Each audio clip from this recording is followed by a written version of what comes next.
All right. Game changers, game changers. Welcome back.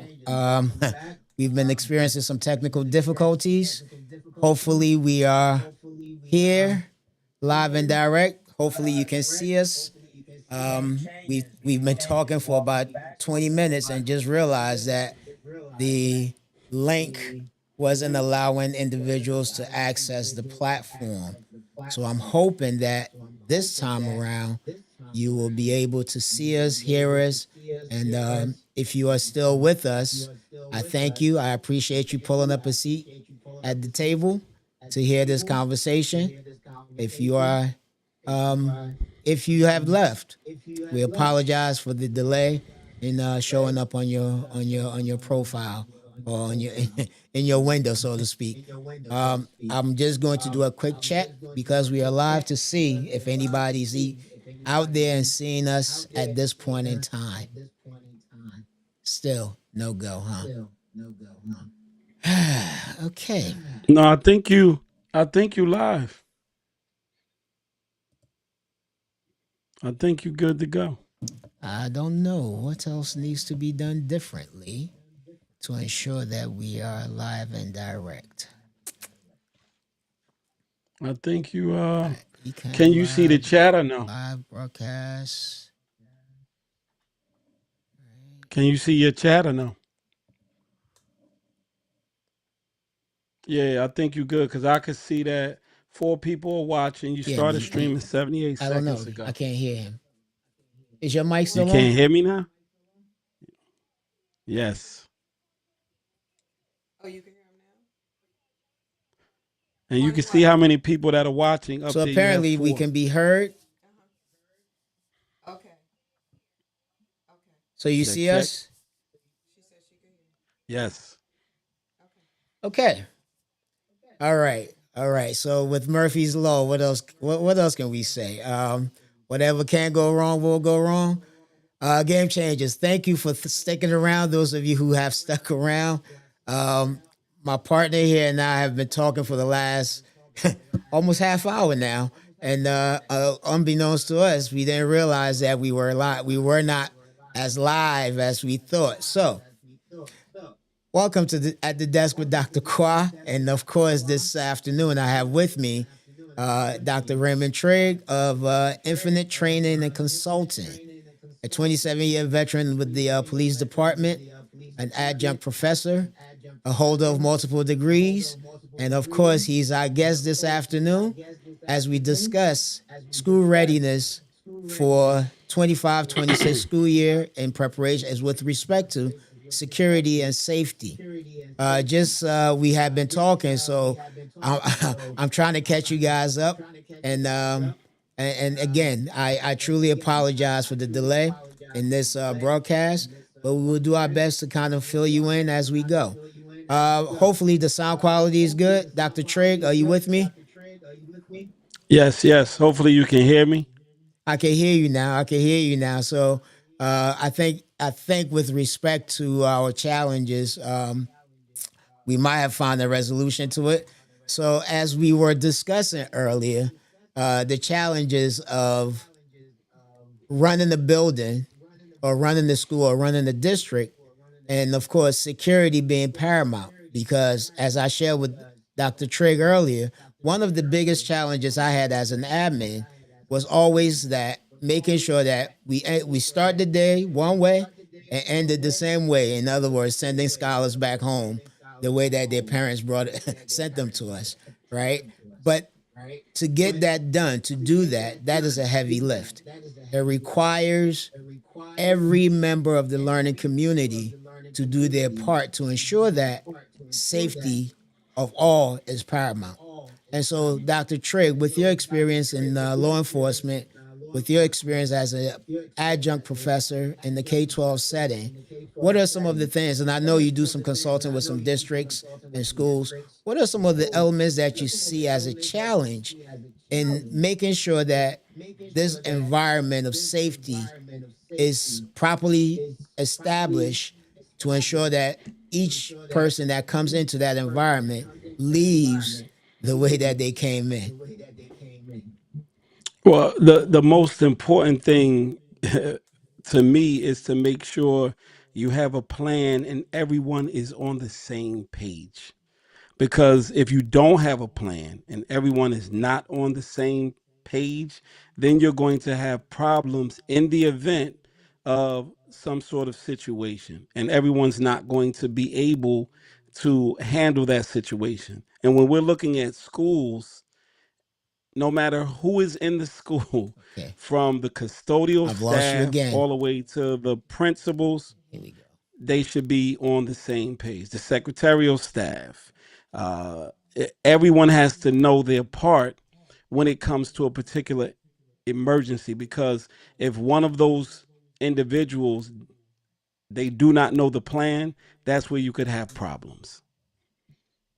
So the challenge for me was always the fact that as an admin, we put together these crisis plans, these plans that we are hoping will yield, optimal success should any of these emergencies occur, right? You're talking fire, you're talking active shooter, you're talking intruder, whatever the case might be, right? Putting in place this plan, sharing it with staff. And one of my biggest pet peeves was when we just running our drills. A lot of people that were individual adults that were part of the conversation and should know what needs to be done oftentimes look like deers in the headlight, right? Is there anything that you can share with us that will help school leaders figure out a better way to get these practitioners and support staff and the adults in the building, by and large, as the first responders in essence to addressing any crisis, to really take those conversations around safety very seriously? Well, the first thing is this: most school districts, most of them have plans. They have plans. The thing with plans, what I tell people, your plan should be like software on your phone or software on your computer. Most of the time, your software needs to be updated.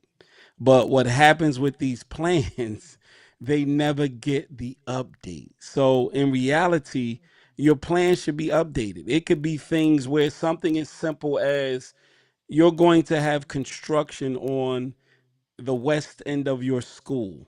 So now there's an exit on the west end of your school. But in reality, they're doing construction there. You have teachers in classrooms that are set to go out the west exit. But in reality, they can't. So that plan needs to be updated. And the other thing is, again, at the beginning of the school year, or as soon as you have new teachers or new people come in, let everyone know what the plans are. Those teachers, those administrators, those custodial staff, the cafeteria staff should know what the new plan is, where they're going to go in the event of an emergency. What are their reunification sites? Because people, a lot of times I'll go into schools and ask them, well, where are you supposed to go if you're doing an evacuation drill? Oh, we're going to the church on Smith Street. But in reality, the church on Smith Street is closed. So now you're Mm. set up to take all of your individuals to that particular safe spot that no longer exists. So in reality, the first thing for me and what I'm seeing in a lot of the schools that are, or a lot of the districts that I deal with, is to make sure those plans are updated, they're on point, and everyone knows what the plan is. And that's a great advice for everyone listening, as a practitioner, as a leader, as a parent or guardian, right? Now, the other thing that has become in vogue, and which kind of complicates the dynamics of the school, especially when we're having these security challenges, our scholars calling home in the middle of an emergency, right? And of course, mom, I don't care what you're doing or what they're doing, they're dropping everything. And guess where they're going? Heading straight to the site, right? So, what can we do as school leaders, school teachers, school personnel, and as parents specifically, right? To help scholars understand that in that moment of emergency, that's not the time to be calling mom to give her the false or unreliable data or information that's going to send them into a tizzy. And of course, their natural inclination is, I got to go save my baby, right? So, what can you share with us to help us make sure that parents are clear and they kind of help guide their scholars, their children's behavior with respect to that? So again, I have a video on YouTube that talks about that. And again, me as a parent, if something was to happen, I have two children that are now in one particular high school. So if there's an issue at that high school, if there's a active shooter or an emergency threat, I know that the first instinct in us as parents is to run up to that school. But let's think about it. Let's say you have a school with 2,800 students.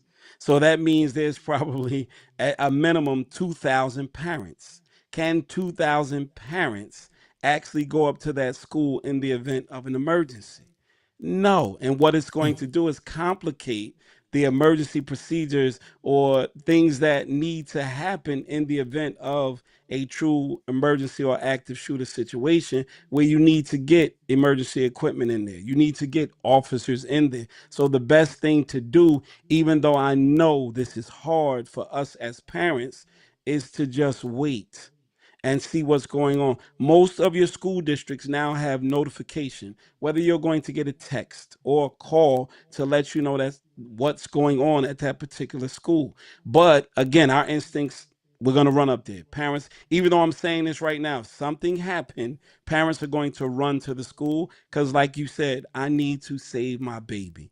The other debate, which always comes up with phones in schools, if you're in a true emergency, and you need to lock down because there's a threat in the school, the last thing we would want is for your child to be calling you, because what we would want you to do is to be quiet. If you're locking down, phones should be off. No one should be talking, because usually these assailants, they're looking for people that they can harm. And if they hear you, they know that they're in there. So should your kid be texting you right now, mom, there's a shooter in the school? No, they should be listening to the teacher and following the rules and regulations that have been set up. And I know they've drilled before, following the drill procedures that they have practiced on more than one occasion. So, in light of that, I want to share some data that I think will be very paramount to the further discussion that we're having here, right? So, here's something that I think every school administrator, every school leader needs to be aware of.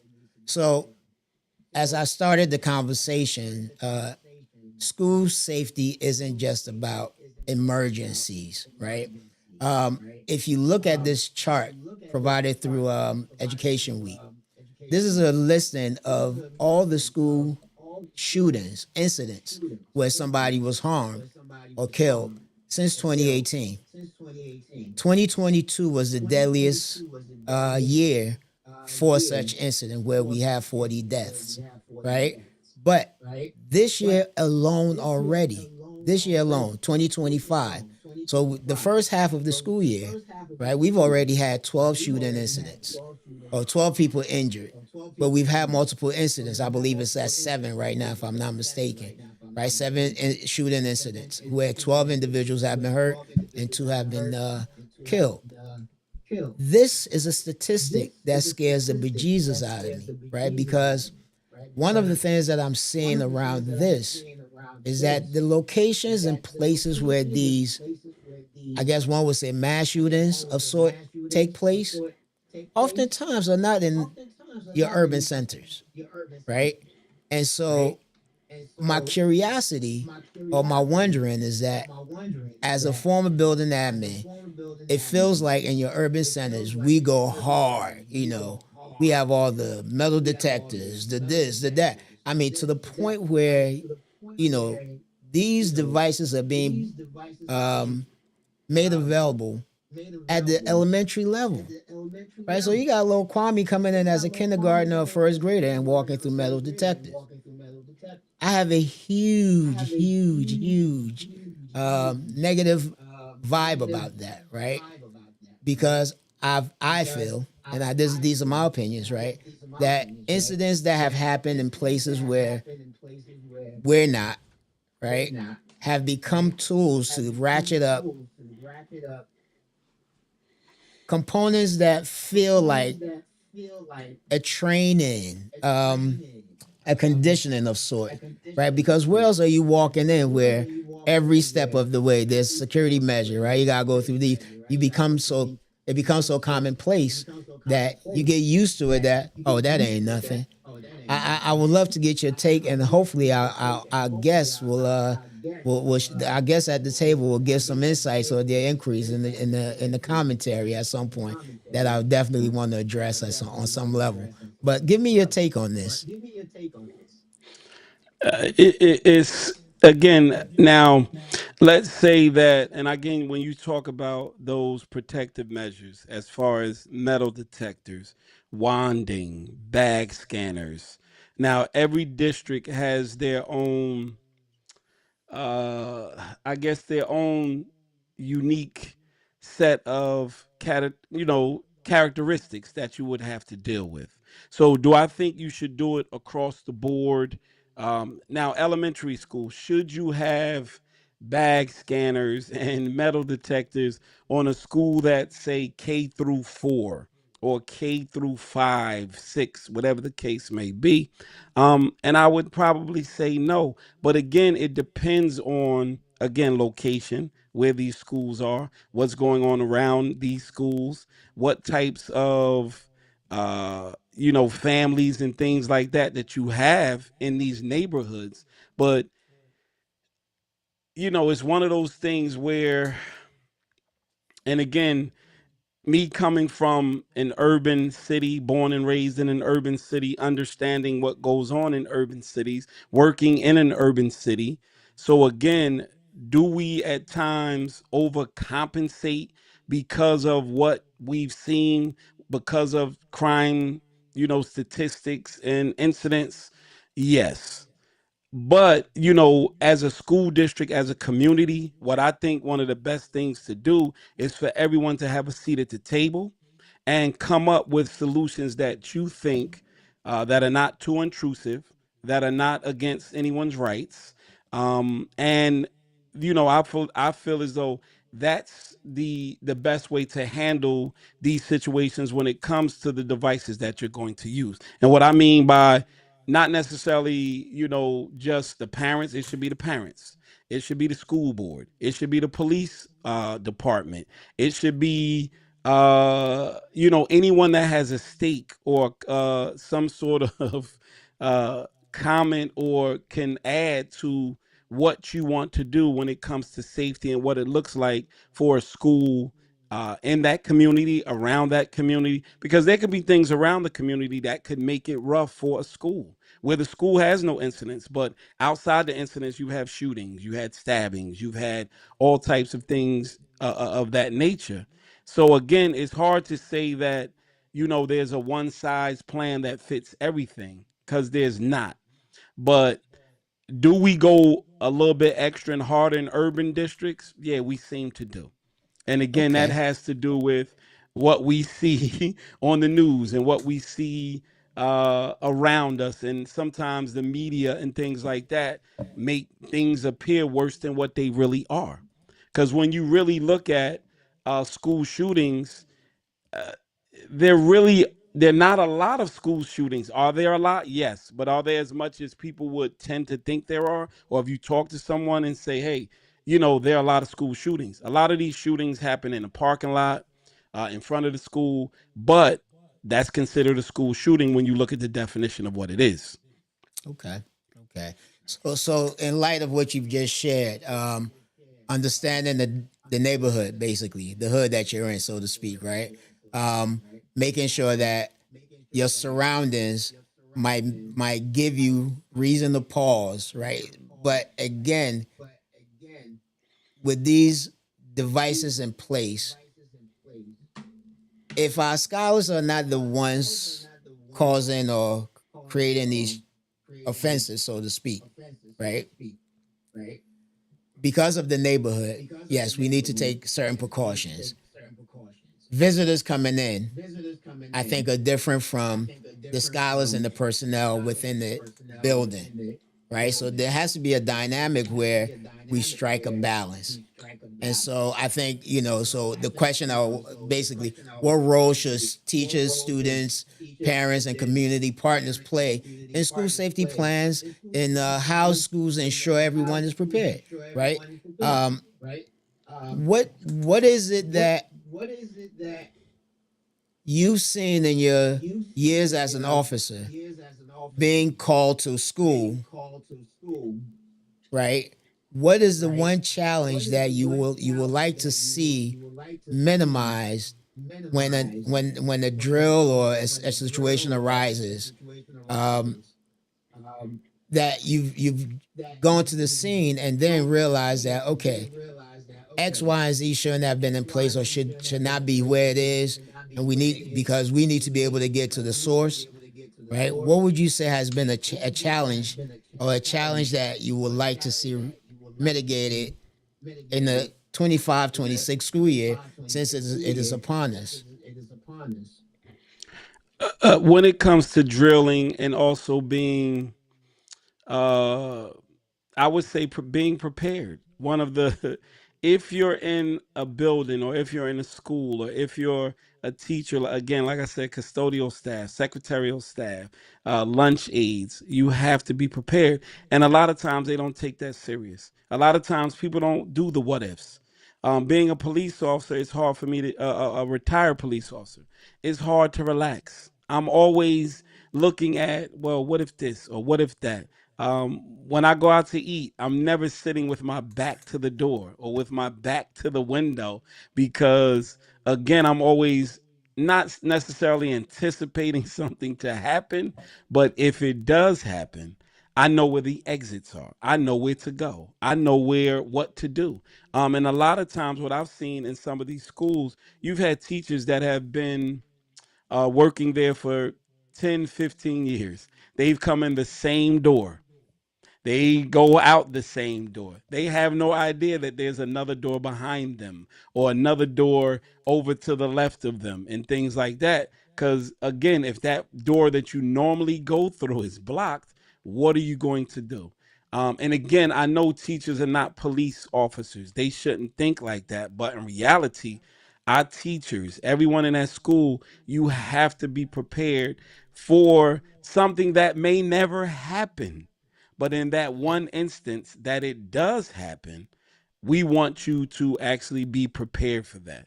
And most recently, we just had a shooting at Target. You go to Target to buy your whatever you're trying to buy, and next thing you know, you have a shooting. And people go, "I went to Target to buy something. I didn't think that there would be a shooter here." So again, that one thing I would want is for people to take this a little more serious. And even if you have those people more prepared, those things, being prepared, your teachers, everyone on the same page, are way more effective than your metal detector, your bag scanners, and things like that, because people are, they're on their P's and Q's, they're watching, they're looking, they're ready just in case something happens. Awesome, awesome, awesome insight. So here's a question, because as a former principal, you I've worked under certain leadership where, you know they want to micromanage. You can't act without clearance from the top, right? So what I've seen in those situations, it creates what I call action paralysis, right? Individuals, just common sense, as I would tell, as a former union president, I would tell my staff, err on the side of caution, right? Err on the side of your scholars. Um, when leaders feel that they have to be notified, or they have to greenlight the actions, over time, individuals working under those leaders begin to just, I can't do nothing without having to get clearance from the boss or the designee, right? What advice do you have for leaders who operate from that micromanaging style, so to speak, right? Because if in order to move, I have to wait to get clearance from you. We're sitting ducks, right? That that's a horrible practice. And so many times, in my years is working in the schools as a police officer, where we would go in or something would happen, and we would say to the secretary, "Put the school into a lockdown," and the secretary said, "I can't. I have to call the principal." And we're like, What?" That doesn't make any sense what you're saying. So the principal, now let's say the principal is away at a PD or at a conference or went out for lunch. And now you have to call that person to put the school into a lockdown while you have an active threat or a situation that could cause harm and cause lives, and you have to wait. So again, with the teachings and most of your school districts and most of the literature and procedures that I teach and we teach are based on anyone in that building should be able to put that school into a lockdown. If you're walking in and you notice a bad guy behind you, even if you don't know how to activate the PA system, your voice, you screaming and yelling, lockdown, lockdown, lockdown, that's going to make people act. That's going to make people move. But that paralysis from you having to follow procedures and get the okay from the assistant principal, the vice principal, and the principal before you can go on the PA system, you're going to fail, and it's going to be catastrophic, because that's not how it's set up to be. A parent could walk in the building and say, "Yo, I think there's a creepy guy outside loading a gun up. Y'all should put the school in a lockdown." That school should go into a lockdown, even though again, the parent, who is that parent? But based on that, I'd rather err on the side of caution than to have that individual come into that building with a weapon. Dr. Trigg, listen, we are approaching that bewitching hour. It is unfortunate that we got a late start with our technical challenges. Game changers who are still on or around or hung around to be part of this conversation, we appreciate you pulling up a seat at the table. Hey, listen, don't forget to like, subscribe, and of course share. Next week we will be coming. We'll come ready and with a better game technical dynamics and fully in place. But Dr. Trigg, I truly appreciate you joining me this afternoon. Even though the first 20 minutes of our discussion, you know, was lost in the sphere, we have it. We'll make sure we capture those elements and make it part of what's posted on our page. But I thank you for your years of service and your insights. It's truly valuable. Leaders, teachers, practitioners, support staff, custodians, whoever you are, whatever role you play within the school setting. 2025-26 school year is upon us. Listen, we started with security because we need to secure the environment in which we operate to ensure that scholars and practitioners and everybody's comfortable to do the work that they are there to do. If I'm in a place where I'm constantly feeling nervous and anxious, I can't do my job effectively. As a scholar, I'm not ready to learn because I'm worried about X, Y, and Z. So it is incumbent upon everyone, as Dr. Trigg has shared with us. Most of us know what to do, but in an emergency, that's where the real, or as the expression go, rubber meets the road. That's where the real test shows up in terms of one's readiness. Practitioners, I will say this as a former principal, one of the things that used to drive me crazy was my staff leaving the building without their roster, not knowing which door to go out of, not being prepared. They're not managing their scholars in a way that will allow for them to listen, right? And I know, trust me, managing scholars is a whole different ball game, and we'll have some conversation on that soon.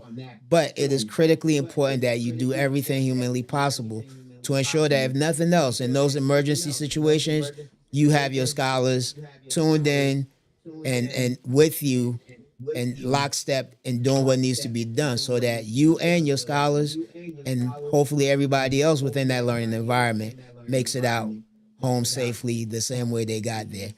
So, game changers, thank you so much for pulling up a seat at the desk. I thank you for being here. Truly appreciate your presence. Those of you who stuck around, appreciate your patience. Thank you so much. And for those of you who've been Yes, supporting yes. this journey, thank you so much. My brother Trigg, listen, 30 Listen, years of friendship. Just so y'all, in case y'all didn't know, we were college roommates. So, you start off something of this nature with somebody you're comfortable with. And I thank you for being a friend and a brother and showing up and helping us of course, of course, put some insight onto of the course. dynamics of security and safety. Thank you all for being with us. We will not be keeping you beyond unless the conversation really, really gets deep, deep, right? But 1 hour Yeah. is the time frame It, that we're setting for our conversations. and let them know they can follow me. They could get more information about school security, anything like Absolutely, that at Dr. absolutely. Give Raymond them your Trigg, handle, please. Give them your handle. drraymondtrigg.com. Make sure you go there. There are videos. Follow me on YouTube at drraymondtrigg.com. Once again, insight, anything you want to know. If you want me to create a video about it, I will do that. But my Yes, passion is to make sure you're in a safe and secure learning environment. Thank you. absolutely, absolutely. I thank you for your presence, my brother, and I will be seeing you soon. Peace. Game changers, thank you so much. Have a terrific evening, and thank you for taking this journey with me. We will see you next week with a new conversation about classroom and religion. So that should be that should make for an interesting conversation, and we will get it right this next time around. Okay. Thank you for being here. Be well. Take care.